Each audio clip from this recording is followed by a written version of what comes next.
இன்னைக்கு நம்ம இளையான்குடி மாறினார் அந்த கதையை பார்ப்போம். இளையான்குடின்னு காரைக்குடிக்கு பக்கத்தில் ஒரு ஊர். நான் போயிருக்கேன் நிறையா. இந்த இளையான்குடிக்கு பக்கத்தில் ஒரு குக்கிராமத்தில் இருக்கிறவர் மாறனார். அவர் பேர் மாறன்னு பேர்.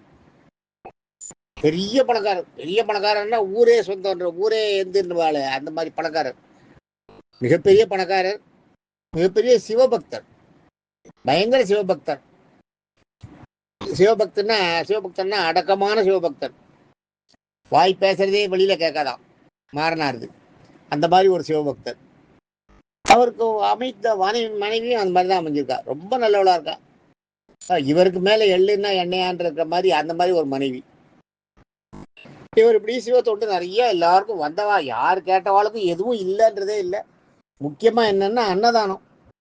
இவர் பண்ண அன்னதானத்துக்கு வந்து மலை போல குமிஞ்சு போச்சான். இமயமலையில கைலாயத்துல பெரிய வெள்ளி மலை மாதிரி குமிஞ்சு போச்சான். குமிஞ்சு போனதை பார்த்துட்டு ஈஸ்வரன் பார்வதி ஈஸ்வரன் கிட்ட கேட்டாலாம், என்ன இது இப்படி சேர்ந்துட்டே வருது, இது யாரு, இது என்ன இதுன்னு கேட்டாலாம். இது நம்ப இல்லை, கையில ஒன்றும் இல்லை, இளையான்குடி மாறினார் அங்கே பண்றாரு, தானம் பண்றாரு, அவருடைய புண்ணியங்கள் சேர்ந்துட்டு வருது கைலாயத்துக்கு வரத்துக்கு அப்படின்னு சொல்றாராம்.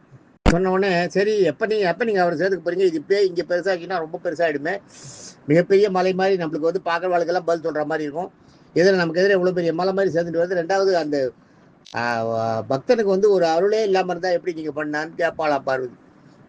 கேட்ட உடனே என்ன பண்ணாரா, சரி அவரை அருள் கொள்ளலாம், அவருடைய அருளை அவருக்கு தெரியப்படுத்தணும், உலகத்துக்கு தெரியப்படுத்தணும், நியாயமான விஷயம்தான் சரின்ட்டு முதல்ல அவருக்கு சோதனை வைக்கிறார். பரமசிவன் எப்பயுமே சரி, பெருமாள் அவ்வளவா சோதனை கொடுக்க மாட்டார்.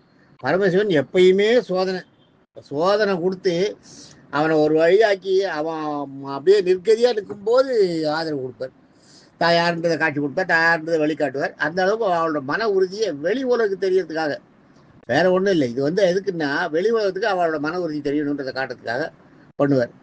அது மாதிரி இவர் வந்து என்ன பண்றார், இவர் பெரிய ஊரே செல்வம் இல்லையா, இவருடைய செல்வங்கள்லாம் கொஞ்சம் கொஞ்சமா அழியத்துக்கு வழி பண்றார்.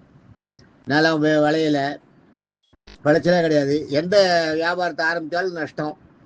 எல்லாமே அவருக்கு மைனஸாகவே போயிட்டு இருக்கு. ஆனால் இவர் வந்து தானத்தை மட்டும் நிறுத்தவே இல்லை.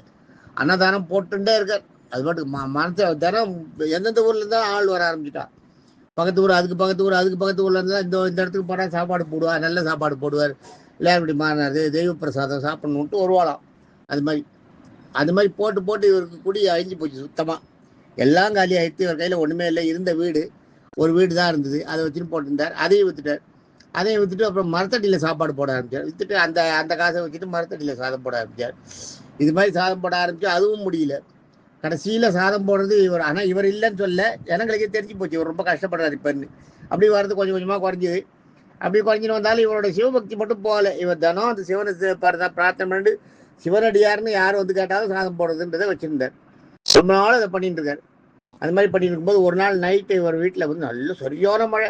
இவர் வீடா ஒரு அவரப்பந்தல் மாதிரி ஒரு வீடு. அந்த வீட்டில் தான் அவர் இருக்கார். அந்த வீட்டில் இருக்கும்போது என்ன பண்ணுறாரு, சரியான மழை, கொட்டுன்னு கொட்டுறது. நைட்டு வாழ்க்கையே சாப்பிட்றதுக்கு ஒன்றுமே இல்லை, சுத்தமாக ஒன்றும் இல்லை. அடியோட எல்லாம் கிளீன் தொடச்சி வச்சிருக்கு.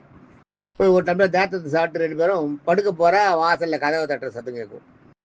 கதவு திறந்து பார்த்தா பூதி பட்டையை போட்டு பெரிய ஒரு சிவனடியார். பார்த்தாலே முகம் தேஜஸா இருக்கு, வந்து நிற்கிறார். ஒண்ணுமே சொல்ல முடியல. முதல்ல அவர் உள்ள வாங்கன்னு கூப்பிட்டார். முதல்ல அந்த காலத்துல இல்லை அப்படின்னா உள்ள வரணும் கூப்பிடுறது இல்லை, உள்ள கூப்பிட்டா அவளை பாத பூஜை பண்ணணும், ஞாபகம் வச்சுக்கோ. அதே மாதிரி ஒருத்தர் வாத்துக்கு வரான்னா 14 அடி முன்னாடி போய் அவளை வரவேற்கணும்.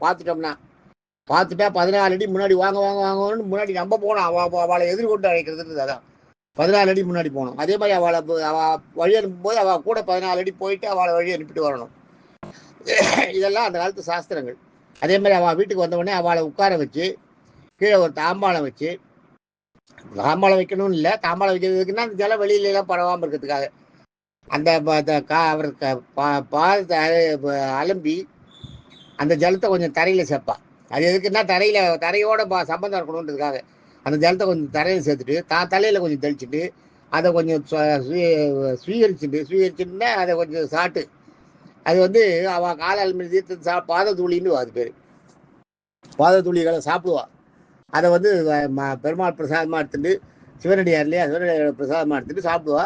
பெரியவாளையே அந்த காலத்தில் அதெல்லாம் பண்ணுவாள். ரொம்ப பெரியவா ஆற்றுக்கு வந்துட்டு அவளை உட்கார வச்சு பாத பூஜை பண்ணி எல்லாம் பண்ணிட்டு அதுக்கப்புறம் தான் அவளுக்கு சாப்பிட்றதுக்கு என்ன வேணும் என்னெல்லாம் கேட்பாள். இதெல்லாம் ஒரு மரியாதை அந்த காலத்துலேருந்தே இருந்தது. அது மாதிரி அவரை வந்து எல்லாம் பண்ணி வச்சுட்டு அவர் என்ன சொல்கிறார், வந்து பாத பூஜையெல்லாம் பண்ணுறாரு. எல்லாம் பாத பூஜையெல்லாம் சீக்கிரம் பண்ணுன்னு சொல்லலாம். முடிச்ச உடனே எனக்கு ரொம்ப பசிக்கிறது, சாதம் போடுன்னு ஒரு சிவனடியார் கேட்கும்போது இவருக்கு அப்படியே காதில் என்னமோ பண்ணும், இவருக்கு மனசையே போட்டு பிசையும். என்ன பண்ணுறது உள்ள ஒன்றுமே இல்லையேன்னு அவர் ஒய்ஃபும் போய் பேசுவார்.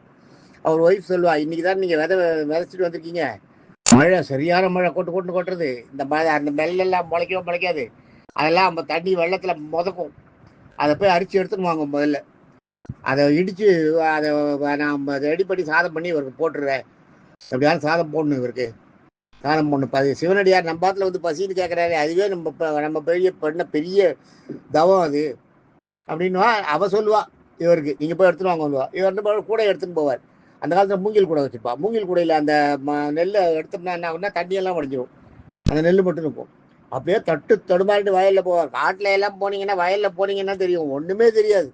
அதுவும் மழை பெஞ்சிருக்க நேரத்தில் பார்த்தீங்கன்னா ஃபுல்லாக மூடி கிடக்கும். அப்படியே ஃபுல்லாக தண்ணி மூடி கிடந்ததுன்னா உங்களுக்கு எந்த நம்ம இடம்னே தெரியாது.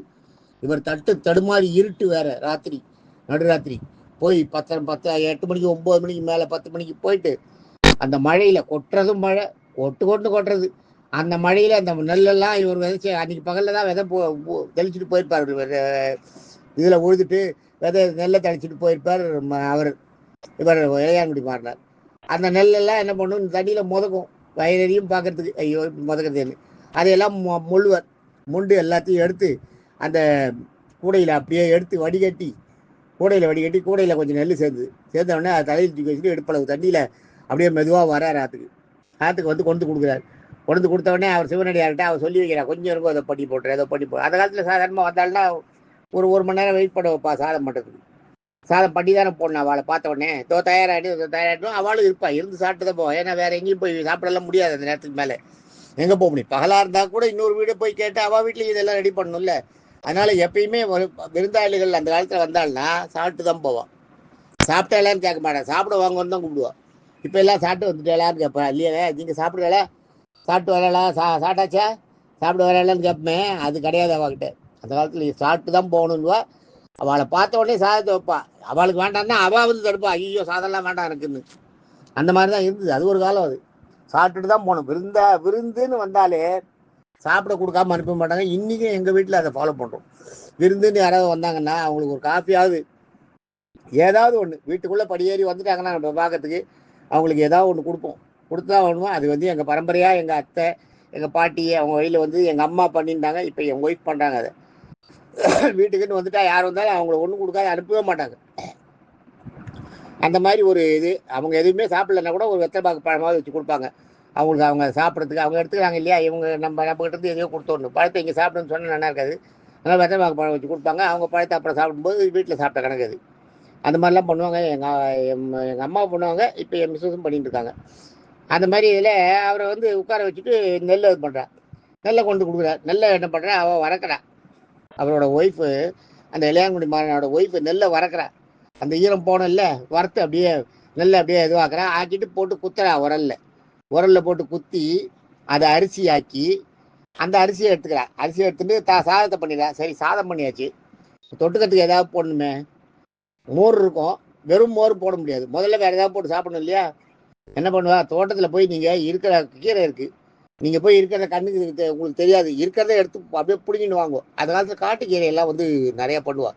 எங்கள் இதுலேயே பாச்சத்தி, காணா வாழை, அது மாதிரி நிறையா இதெல்லாம் இருக்குது. அந்த கீரைகள்லாம் இருக்கும், காட்டுக்கீரைகள்னு. அதெல்லாம் காட்டில் அப்படியே முளைச்சி கிடக்கும், அப்படியே பிடிங்கின்னு வருவா. அது மழை இல்லையா, மழை கொட்டுறது இல்லையா, அதில் போய் அப்படியே நீங்கள் பிடிங்கின்னு வாங்க, நான் பார்த்துக்கிறேன்னுவா. அவர் போய் பெருசாக ஒரு பை நிறையா அரிசி எடுத்துன்னு வருவார், ஒரு மூட்டையாக. அதை கொண்டு வெளியில் போனோடனே இவன் என்ன பண்ணுவான், அதில் புல்லையெல்லாம் விட்டுட்டு வெறும் கீரைகளாக சாப்பிட்றதுக்கு உகந்த கீரைகள் இருக்கு இல்லையா, அதை மட்டும் எடுத்து பொறுக்கி அதை எடுத்து அதை தட்டி ஆஞ்சிட்டு ராத்திரி எப்போ 9 மணிக்கு மேலே அதை கடைஞ்சி அதை ஒரு கீரை ஆக்கிடுவான். அதை ஒரு கீரையாக்கி அந்த சாதமும் அந்த கீரையும் அந்த சிவனடியாரை கூப்பிட்டு வாங்க சாப்பிட வாங்கன்னு கூப்பிடுவா. வாசலில் உட்காந்து இந்த சிவனடியாரை போய் தேடுவா, அவரை காணும். எங்கன்னு பார்த்தா அவர் அங்கே ஒடுங்கிட்டு அப்படியே உட்காந்துட்டு இருப்பார். என்ன படுத்துட்டு அப்படியே ஒரு மூலையில் படுத்துட்டுருப்பார். என்ன சுவாமிகளை சாப்பிடுவாங்கன்னுவா. எனக்கு பசி எல்லாம் தீர்ந்து போச்சு அப்படின்னு. உங்களுக்காக தளிகை பண்ணி வச்சிருக்கேன் அப்படின்வா. நீங்கள் சாப்பிட்டீங்களான்னு கேட்பார். நாங்கள் சாப்பிட்டாச்சுன்னு வாய்வா. இல்லை நீங்கள் சாப்பிடல போய் சொல்லிட்டீங்க, நீங்களும் சாப்பிடுங்கன்னு அவளையும் உட்கார வச்சு சாப்பிடுவார். இவரும் அந்த சாதத்தை அன்னத்தா சாப்பிடுவார். ஈஸ்வரன் தான் அந்த அடியால வந்திருக்குது. அடியாரா ஈஸ்வரன் வந்து வீட்டு அந்த அந்த சாதத்தையும் அந்த கீரையையும் ருசிச்சு சாப்பிடுவார். ருசிச்சு ரொம்ப பிரமாதமாக இருக்குது, அமிர்தமாக இருக்குன்னு. ஏன்னா அவளோட மனசு தான் காரணம். அந்த மனசை இது பண்ணி அவளை வெளியே பண்ணிட்டு அப்புறம் இவர் போயிட்டு வரேன்ட்டு கிளம்புவார். கிளம்பும்போது இவர் கையில் கொண்டாரு குச்சி. அந்த குச்சியை வச்சுட்டு போயிடுவார் வீட்டில். அப்படி வாசலில் போயிட்டு மாறா என்னோட குச்சி உள்ளே வச்சிருக்கேன், நான் நடந்து போகிற குச்சி, அந்த குச்சி எடுத்துன்னு வாங்கிடுவார். போய் குச்சி எடுத்துன்னு வந்து பார்த்தா ஈஸ்வரனை காணும். சுவாமி குச்சி இங்கே இருக்குன்னு மேலே பாருவார். பார்த்தா ஈஸ்வரனே பார்வதியோட ரிஷபாரூடராய் காட்சி கொடுப்பார். இவருக்கு காட்சி கொடுத்து உன்னுடைய பக்தியை இந்த உலகத்துக்கு எல்லாம் தெரியப்படுத்துறதுக்காக தான் நான் இதை பண்ணேன், நீ எப்படி சாதம் போட்டிருக்கன்றது எல்லாருக்கும் தெரியணும் அப்படின்றதுக்காக. மழை நின்று போயிடுது. ஊர் ஜனங்கள்லாம் பார்க்கறது. மேலே ஒரு அதிசயம், ஆகாயத்தில் ஒரு அதிசயம் என்னோட எல்லாரும் பார்ப்பா இல்லையா. ஈஸ்வரன் வந்து மேலே இருந்துட்டு பொழிஞ்சிட்டு உன்னால் இந்த ஊர் ஜனங்க எல்லாருக்குமே கைலாயத்தில் இடம் உண்டு, நீ உன் வேலையை முடிச்சுட்டு உன்னோட பணிகளை எல்லாம் முடிச்சுட்டு வான்னு இவருக்கு கொடுத்த அந்த இதெல்லாம் இவரோட செல்வங்களை திருப்பி கொடுக்குறாரு. மறுபடியும் இது இழந்த செல்வம் அத்தனையும் என்னால் நான் தான் அதை கொஞ்சம் கொஞ்சமாக உங்கள்கிட்ட இருந்து செல்வத்தை குறைச்சேன். இப்போ உனக்கு மீண்டும் நீ அதே செல்வம் அடைவ. உன் காலம் இருக்கிற வரைக்கும் நீ வந்து எல்லாருக்கும் தானங்கள்லாம் பண்ணிட்டு அன்னதானம்லாம் நிறையா பண்ணிவிட்டு நீ என்கிட்ட வந்து சேரு, உனக்கு கைலாயம் உண்டு. இந்த காட்சியை பார்க்குறவா எல்லாருக்கும் இந்த கதையை கேட்குறவாளுக்கும் கைலாசம் உண்டுன்னு சொல்கிறார் ஈஸ்வரன். நீ எப்படி இப்போ நான் சொல்கிறேன், நீங்கள் கேட்டுருக்கீங்க, ஞாபகம் வச்சுக்கோங்க. இந்த கதையை கேட்குறவாளுக்கும் கைலாசம் உண்டு, கைலாசத்தில் இடம் உண்டு அப்படின்னு சொல்கிறாராம். ஆக இந்த இளையாங்குடி மாறனார் கதை வந்து ரொம்ப அருமையான கதை. நாளைக்கு அடுத்த பாடலில் சந்திப்போம். தேங்க்யூ.